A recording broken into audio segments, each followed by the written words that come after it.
airplane ice fishing shack, when jigging wraps bite back and community hole problems aren't just in walleye fishing. We got that and more coming up right now in Target Walleye's Top 5 presented by Seafoam. Let's dive on in.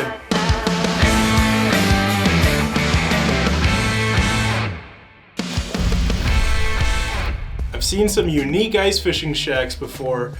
Everything from limos, porta potties, semis, you name it, but this one is on a whole nother level. This group of 4 Canadian buddies got together, pitched in, and bought a gutted airplane off of Facebook Marketplace for $3,000 and converted it into an outrageous ice fishing shack. As you can see in this before shot, this is after they removed the insulation, the wings, the wiring, the wheels. And then they added skis on the bottom, had a buddy spray foam it, installed a whole bunch of catch covers for the holes, bench seating with storage underneath, a pair of portable diesel heaters to keep the plane at a comfy 68 degrees, and there's room for up to 18 people. They believe it weighs just under 4,000 pounds, so about the same as a truck, and it's currently sitting on 22 inches of ice up on Last Mountain Lake in Saskatchewan, where they plan to fish in it every weekend until early March. Oh, it's okay. I'll clean it up after. Oh. This is my daughter Maisie. We just spilled a little orange juice. That happens. I did that same thing this morning. Anywho, where were we? So the fellas said that the plane is a work in progress. They just wanted to get it on the ice and get fishing in it, but that they've got some top secret tricks up their sleeve for next season. I can't wait to see what they're up to. Number 2. I've been stung by a Rapala Jig and Wrap before. They have some sharp hooks, but luckily for me, there's never been multiple assailants. As you can see in this next picture, Eric Cracky got himself in quite the predicament, and Eric, I think from now on, we're gonna have to just go ahead and call you Edward Jigging Wrap Hands. I got a doctor friend of mine, might be able to help you. The second pic reminds me of one of those Saw movies, like pure torture. This is one example of why you should always carry a pair of side cutters with you, whether you're in the boat or ice fishing, because man, to be able to snip those hooks free and get them separate from the lure can just make life so much easier. If you've ever tried to do it with the pliers, you know you can do more harm than good. And also, you should always make sure to have some savvy bearded fish head with who can pop those hooks out without a trip to the ER. And fair warning, this video, if you get queasy easy, you might want to skip. And just like that, they're back to fishing, and we're on to number 3. As if folks aren't already glued to their screens enough thanks to forward-facing sonar, have you look at this awesome distraction. That's the crew from High Tech Outdoors getting their big screen on using the HDMI input on their Humminbird Apex 19. They were staying caught up on the game while down at the Louisville Sports Show, and believe it or not, that bad boy is actually rigged up on a Hobie kayak, which clearly is the most decked out kayak in the world, with every single bell, whistle, and subwoofer. So we know now where they'll be watching the Super Bowl this weekend. You'll be happy to know that community fishing hole problems are not just a walleye fishing thing. You'll see in these Kyle Jesse pics from day 1 of the Bassmaster Open on Lake Okeechobee that there are a zillion boats all piled into the same spot, fishing within eyesight of each other, sharing the same fish, trying to win the whole shebang. Apparently there was between 80 to 100 boats all duking it out within a couple of flips of each other, trying to catch their 5 biggest fish of the day. And all I could think about is a welcome to tournament walleye fishing, because it looks exactly like every walleye tournament around here.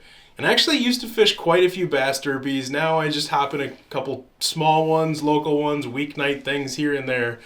But the biggest difference I noticed immediately fishing local walleye leagues, walleye tournaments, is boats are not afraid to crowd right up on you.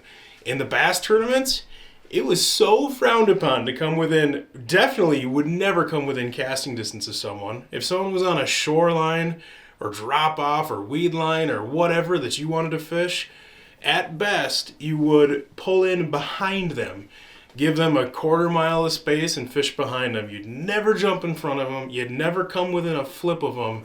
Get out of here. Get out of here, stay away from me. It was just a whole different world.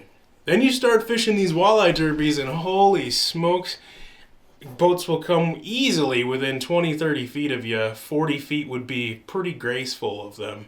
Sometimes even closer though. And the only thing I can think of is that forever, walleye fishing was a vertical thing. Mostly vertical. Talking vertical jigging.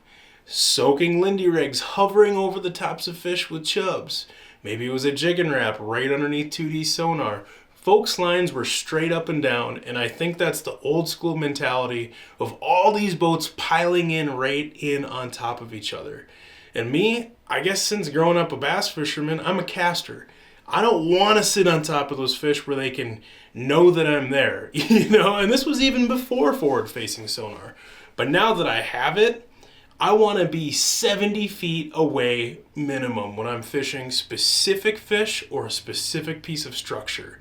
If those fish get within 30, 40 feet of the boat, there has been so many times that I see them either, one, stop biting, shut down, or they'll literally turn around and swim off in the other direction.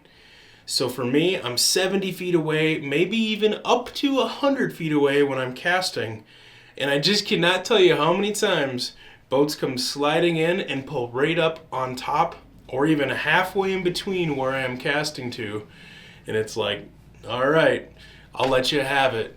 And by that I mean let them have the spot, not let them have my words, because it's not worth it, right? Head somewhere else, come back later if they're not there. I'm not trying to be a big crybaby about this. I don't know how this just turned into a big giant long rant. Just some random thoughts that I had to spew and get off my chest. But I just gotta say, it's kind of nice once in a while seeing all the bass heads have to deal with a little bit of those community hole problems too. This has by far been the strangest ice fishing season, weather-wise, ice condition-wise, just everything-wise. Normally by now, in central Minnesota, it's early February, coming up on mid-February, we'd be drilling through 22 inches of ice, wondering if we need an extension on the next lake. Even snowmobiles would be getting stuck. And this year, this year, folks are rigging up golf carts for ice fishing. These aren't just any folks, these are die-hard ice tournament anglers. These guys are a duo from the last UPL Ultimate Panfish League with decked out golf carts on the ice in February in Minnesota. I don't even know what to say. I love the ingenuity, but I'm over it. I'm over these conditions. At this point, I would rather have a month straight of negative 20 degree weather. Bring it on. And if not, Mother Nature, then let's just fast forward to early May. Done. All right, that wraps up this week's Top 5. A big shout out to Seafoam for keeping us running smooth and making this fun video series possible. Now, if you want more walleye and ice fishing related content like this, sign up for our free Target Walleye emails at targetwalleye.com, and I'll see you back in 7. We'll say bye. Bye. Thanks for watching.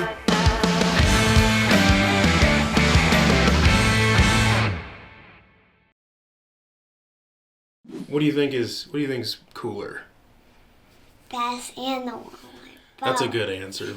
We don't discriminate on hook sets.